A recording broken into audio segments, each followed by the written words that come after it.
Vedanta explores the I to dissolve it. The spiritual process says, what's the point in running after my desires if I do not know myself? Whereas self-help extends and inflates the I and tries to provide it a certain validation. Therefore, self-help pleases but not helps. The book will never or rarely ask you, what is it that you want? Where are your wants coming from? Are your desires even yours? That's the approach of spirituality. Go to Vedanta. That's where you'll find rigorous self-inquiry. That's where you will find freedom from the sufferings of the self. Next one comes from Shubhankar Majumdar, working with Home Ministry, Government of India. Says there are hundreds of self-help books published every year telling us how to live in a better way. What makes Vedantic teachings distinct from those self-help books? Self-help books in general want to help the self without investigating into what the self really is. So in the name of self-help, what is usually advised is gratification of the self.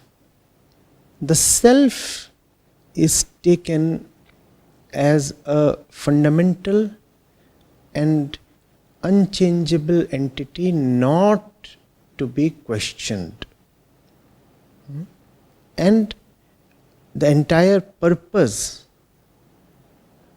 of the book then is to remove the obstacles in the path of gratification of that self that has been turned into a sacred entity.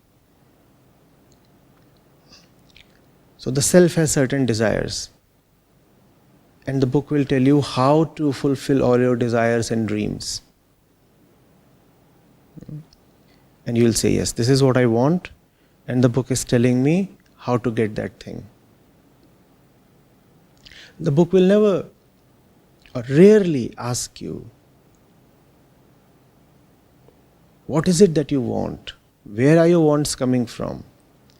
Are your desires even yours? Now these are tough questions. These are unsettling questions. People don't want to go into them because if you go into these questions, then your basic identity is challenged. Your very sense of existence is then interrogated. And we don't like that because it disturbs. You see, our disposition is such that we would rather have false security than true exploration of the truth. Even if we know that we are living in false concepts,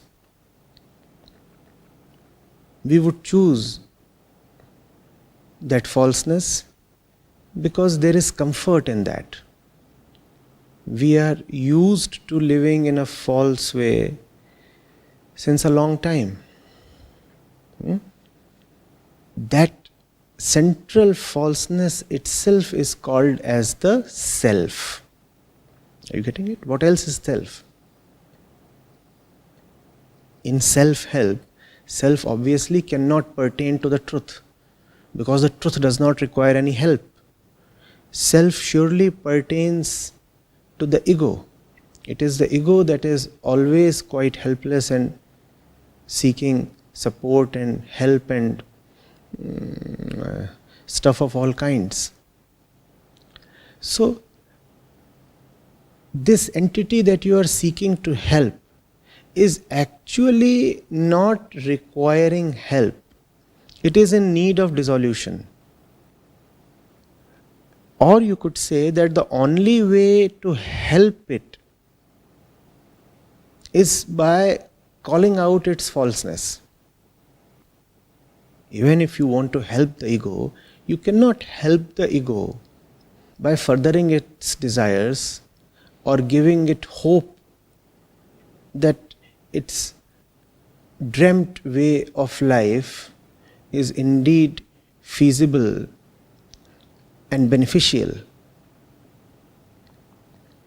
That's not the way to help the ego. The way to help the ego is to enable it to see the truth, which practically means seeing its own falseness.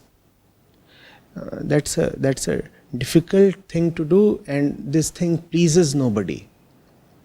Since this approach pleases nobody or very few people, therefore the self-help book won't really sell if it takes the right approach. But the author surely wants a bestseller. So he would say those things that the people are, more amenable to accept. And then the book would be selling 1 million copies. Are you getting it? Self-help is very, very far removed from all spirituality, obviously including Vedanta. Vedanta explores the I to dissolve it, whereas self-help in general extends and inflates the I and tries to provide it a certain validation. You would have realized by now that the process of self-help is fundamentally opposed to the spiritual process. The spiritual process says, what's the point in running after my desires if I do not know myself? If I do not know myself, then whose desires am I chasing? Are my desires even my own? That's the approach of spirituality. The approach of self-help, I'm repeating, is I am sad because my desires have not met fulfillment. So, the way to help myself is fulfill desires. It's a dimensional difference. Therefore, self-help pleases but not helps. It is not then self-help.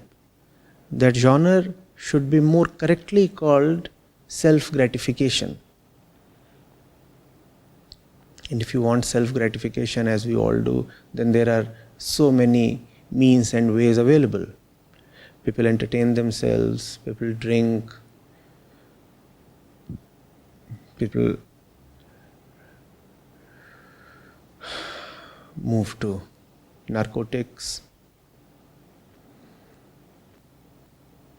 people go high on money, on power, people look for carnal pleasures.